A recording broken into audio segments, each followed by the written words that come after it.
I've watched over 5,000 minutes of Arteta's Arsenal, and listen, something wasn't right before. But this season, 25-26, Arteta's cooking something special. Last season, half the time they didn't even have a proper striker. Imagine having your defensive midfielder playing as a number 9. That's like putting your goalkeeper at right wing and saying, yeah, just figure it out. But now, they've gone and signed an absolute monster up front, Victor Gyökeres. 63 goals, 18 assists, 58 games. Those are video game numbers, my friends. And they didn't stop there. They've brought in Kepa Arrizabalaga from Chelsea, Noni Madueke from Chelsea, Christian Mosquera from Valencia, Christian Nørgaard from Brentford, and Martin Zubimendi from Real Sociedad.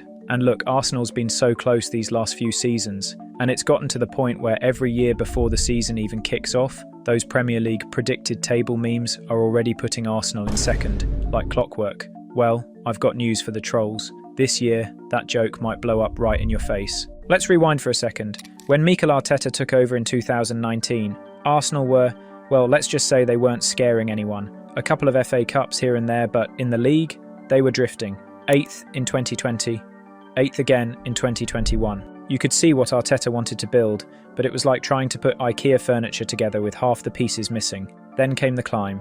5th in 21 of 22, just missing out on Champions League. 2nd in 22-23, pushing City, but running out of steam in the last few weeks. 2nd in 23 of 24, even closer this time. And 24-25. Well, by now Arsenal fans knew the pain, watching the trophy slip away.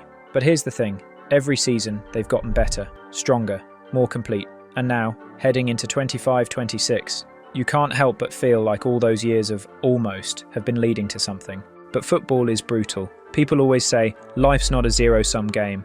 You can win, I can win, everyone's happy. But football? Nah. Football's the purest zero-sum game you'll ever see. There's no well done for trying award here. You win or you're a fraud.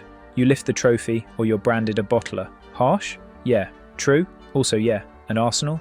Well, they're stuck in that weird space right now where everyone's asking, what's gone wrong? And maybe, just maybe, the answer is nothing. I mean, finishing second in the Premier League isn't exactly failure, right? But apparently, in football logic, if first place was there for the taking and you didn't grab it, then second place suddenly becomes a giant scarlet letter.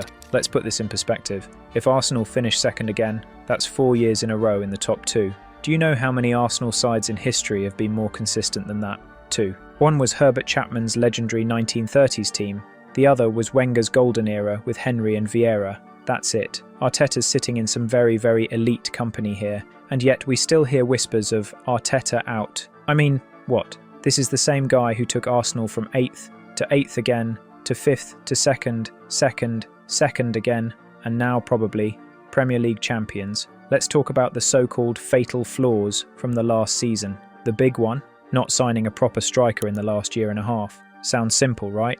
Just go buy a goal scorer. Except football doesn't work like FIFA career mode. Arsenal started last season with Saka, Havertz, Martinelli, Jesus and Ødegaard, the same crew that banged in 91 goals last year. Then, every single one of them got injured at some point. Saka and Ødegaard have barely been on the pitch together. Could they have signed someone? Sure. But it's got to be the right someone. Right system, right price, right personality for the dressing room. And that's a short list. If they'd panicked and splashed on the wrong guy, they could have ended up like, well, Manchester United. And let's be real, nobody wants to be Manchester United in the transfer market.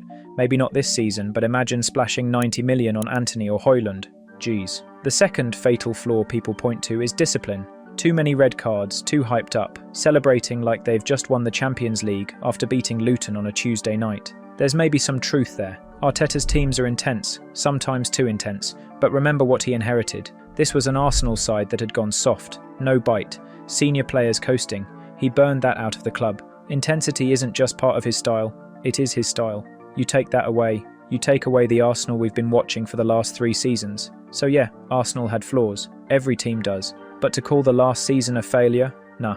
Now, if you haven't watched Arsenal closely, you might think their success is just about spending money and buying talent. But that's not what makes them dangerous. It's the way they move. Last season, their whole game was built on flexibility. They'd start in a 4-2-3-1, but 10 minutes in, it could morph into a 4-3-3, or even something that looked like a 3-2-5 when they had the ball. And that's the scary part. The players just know when to switch. 1 minute, Declan Rice is sitting deep between the centre-backs. The next, he's driving forward into the final third. Zinchenko drifts into midfield. Odegaard finds space between the lines. Saka tucks in, while Ben White overlaps. It's all about creating overloads, outnumbering you in the exact spot you don't want them. And when they lose the ball, the press is immediate and coordinated. They don't just chase, they trap. That double press high up the pitch forces you into panicked passes, and that's where Arsenal pounce. If you've ever watched them nick the ball 30 yards from goal and score within seconds, you know exactly what I mean. Then there's set pieces. Under Nicolas Jova, they've turned them into a weapon. Near post flicks, blockers to free up the back post run, perfectly timed late arrivals. It's not just luck, it's rehearsed like a Broadway show. Last season, Arsenal was dishing out beautiful attacks, slick passing, elegant build-up, only for those crosses to sail into the box and find absolutely no one. Talk about a missed party invite, right? Well, this year, Arteta's gone and invited someone who does stuff himself into every party, Victor Gyökeres. This guy dives at every ball like it owes him money, and guess what? He's scoring with both feet, with his head. You name it. He's the definitive, finish-everything striker they've been crying out for. Now, let's talk goalkeepers. David Raya is still the guy you want taking the jersey. Solid, reliable, zero drama. Kepa? Not exactly Mr. Popular, but that grit and experience on the bench is gold. He's the calm you need off camera. At the back, it's Timber, Saliba, Gabriel and Lewis Skelly, the same dependable dominoes lining up in front of Raya. But don't underestimate the backup cast. Mosquera, White and Calafiori bring the kind of versatile depth that can't just plug holes, they can shift formations and swap on the fly. Midfield is where the real magic happens. Arteta didn't just sign a midfielder, he pulled in a midfield hurricane. Martin Zubimendi has been doing midfield stuff with Real Sociedad that reads like a video game highlight reel. He ranks among the top in La Liga for total touches, passes, progressive passing, and holds the space like a silent boss. He's not just there to sit pretty, he's tackling 2.27 per 90, intercepting, blocking, covering every possible defensive blender he can find. And his pass retention, almost untouchable. Some managers bring signatures, Arteta brings upgrades. Zubimendi will let Rice surge forward knowing the midfield is locked down, and will let Odegaard dream up passes knowing someone's got his back. Speaking of midfielders with presence, Christian Nørgaard arrives from Brentford as that grisly, no-nonsense warrior. He averaged 2.7 aerial duels and 1.6 successful tackles a game. He's scored headers, assisted goals, and dominated set pieces like it's his weekend hobby. He's physically commanding and tactically savvy, a perfect mesh with Zubimendi and Rice behind Odegaard's creativity. Plus, he adds that monster energy artful players need. Okay, on to the final third.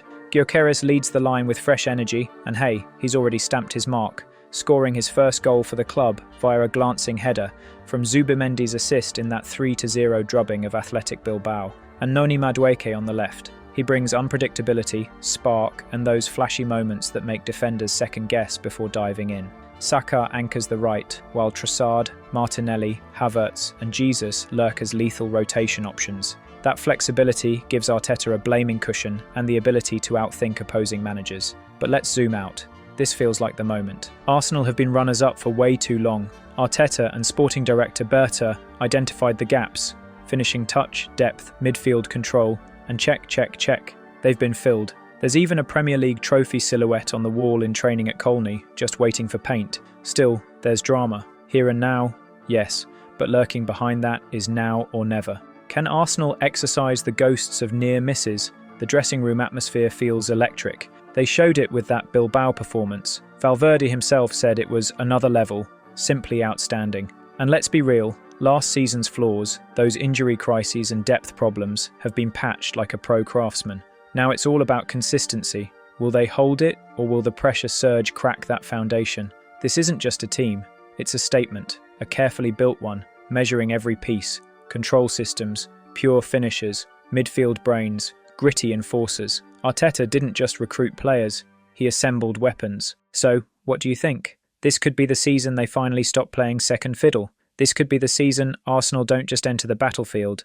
they own it. Drop your thoughts in the comments, I read them all. And if you enjoyed hanging out, hit that like button, subscribe if you haven't already, and I'll see you in the next one.